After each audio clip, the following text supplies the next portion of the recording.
What's going on, guys? Today I have part 2 of the stick control modulation challenge. Now if you haven't checked out part 1, I suggest you do because the bulk of the material we're going to cover in this lesson is from that lesson. So I'm going to put a link right here. I want you to check that out first so you understand what we're talking about, and then you can move on to this one. If you've checked it out, great, that's awesome. Now let's just get straight on to the lesson.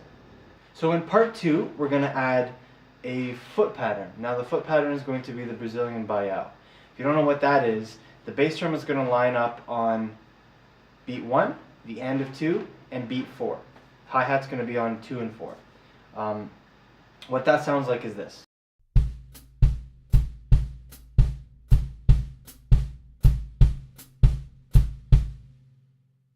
So we're going to lay that underneath the handwork from part 1.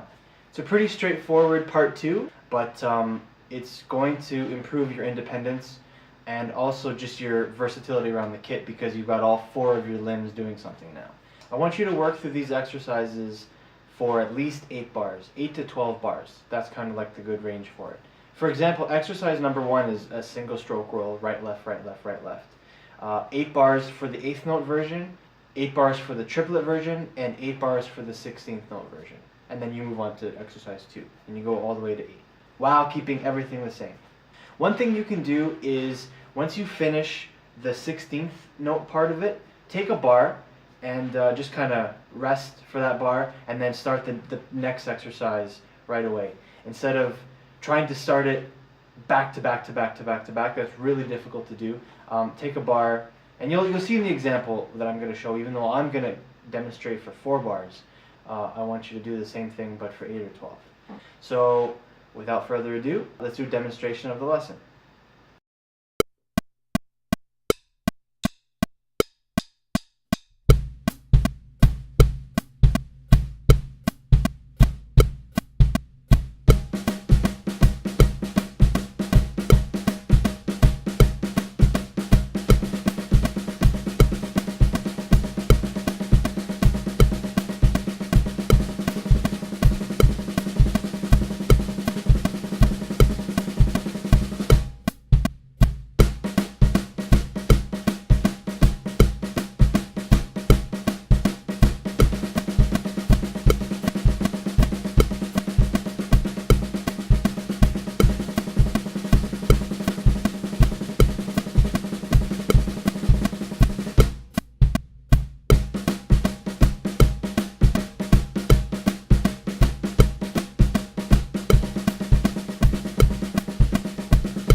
Alright guys, so that's the lesson. It's not the easiest thing to do, especially going between all those different note values while keeping an ostinato going. Even for me, I'm trying to get this even better. I'm trying to get it faster. I'm trying to get it cleaner. You know, to make it feel better. You know, you'll never kind of stop working on this, but the biggest thing is to start slow. Just so you get it under your hands, so you understand how it all is supposed to sound and feel. If that's cool, then just like bump it up 10 to 20 beats per minute every time you sort of feel like you have it. And you know, the sky is your limit when it comes to the speed of this, as long as it's clean. You know, they always say speed without control is nothing. So make sure you have that. Don't forget to subscribe.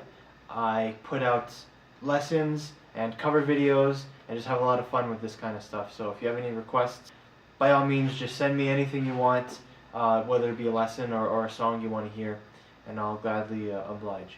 Thanks so much for watching, and I'll see you guys in the next video.